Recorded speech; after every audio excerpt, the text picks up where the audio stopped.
Bayangkan sebuah rudal canggih yang meluncur di permukaan laut, nyaris tak terdeteksi radar, lalu menghantam kapal musuh dengan akurasi mematikan.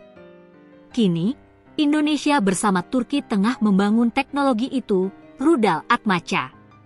Dalam video kali ini, kita akan membahas tuntas apa itu rudal Atmaca, bagaimana kerjasama Indonesia-Turki terjalin, platform alutsista mana yang akan dibekali rudal ini, serta kenapa Cina, Amerika, hingga Australia disebut harus waspada. Jadi, pastikan tonton sampai habis, karena ini bukan sekadar soal senjata, tapi juga masa depan kekuatan maritim Indonesia.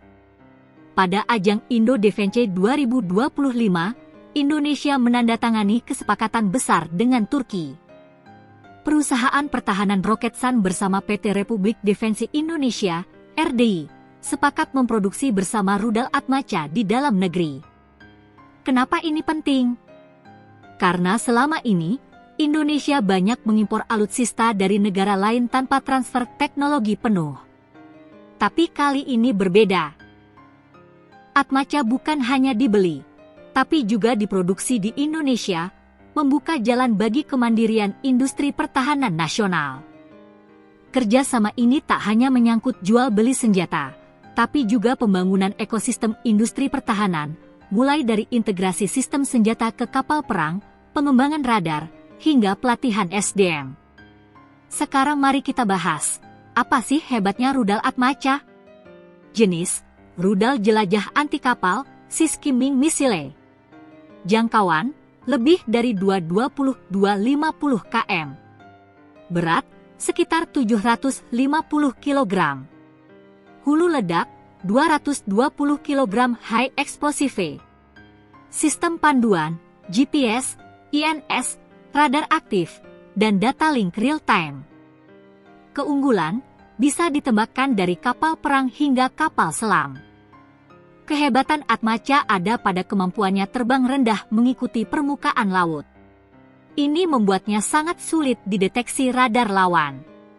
Begitu radar aktifnya mengunci target, peluang lolosnya kapal musuh sangat kecil.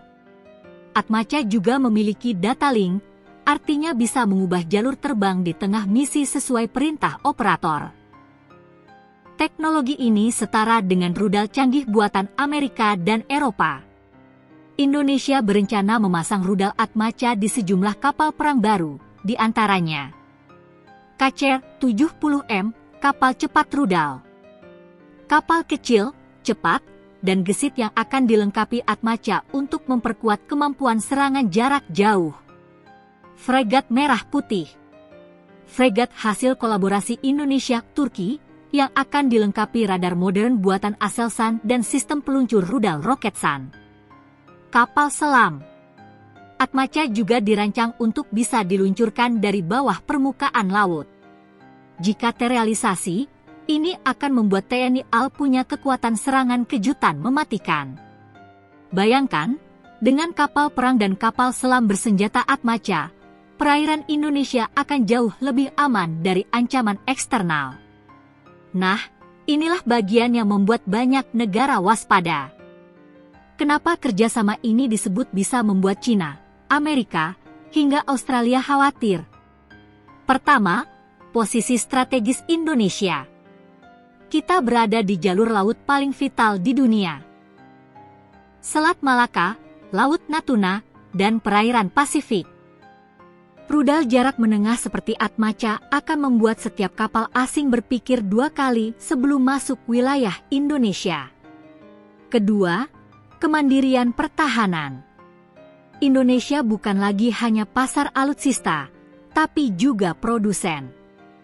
Dengan produksi dalam negeri, kita bisa mengurangi ketergantungan pada barat maupun timur. Ketiga, efek domino kawasan. Cina khawatir karena Atmaca bisa memperkuat posisi Indonesia dalam sengketa Laut Natuna Utara. Amerika Serikat waspada karena penguatan Indonesia bisa memengaruhi aliansi militernya di kawasan. Australia merasa perlu meninjau ulang strategi maritimnya karena jalur utara kini dijaga rudal presisi jarak jauh. Kerjasama ini jelas mengubah peta kekuatan militer Asia Tenggara. Dengan co-production Atmaca, Indonesia bukan hanya pengguna, tapi juga pemilik teknologi. Ini sejalan dengan visi besar pemerintah untuk membangun kemandirian industri pertahanan nasional. Bayangkan, jika produksi berhasil, Indonesia bisa menjadi pemasok rudal bagi negara-negara ASEAN lain di masa depan. Artinya, Indonesia bukan hanya kuat secara militer, tapi juga punya daya tawar ekonomi dan politik di kawasan. Jadi, Sobat Nusantara, rudal Atmaca bukan sekadar proyek militer, tapi juga simbol kebangkitan industri pertahanan Indonesia. Dengan kerjasama Turki, Indonesia sedang melangkah menuju era baru, di mana laut kita bukan lagi titik lemah, tapi benteng pertahanan yang tangguh. Bagaimana menurut kalian? Apakah Indonesia bisa menjadi salah satu kekuatan maritim utama di Asia?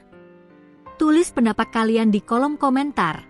Jangan lupa like, share, dan subscribe agar tidak ketinggalan bahasan geopolitik dan militer lainnya.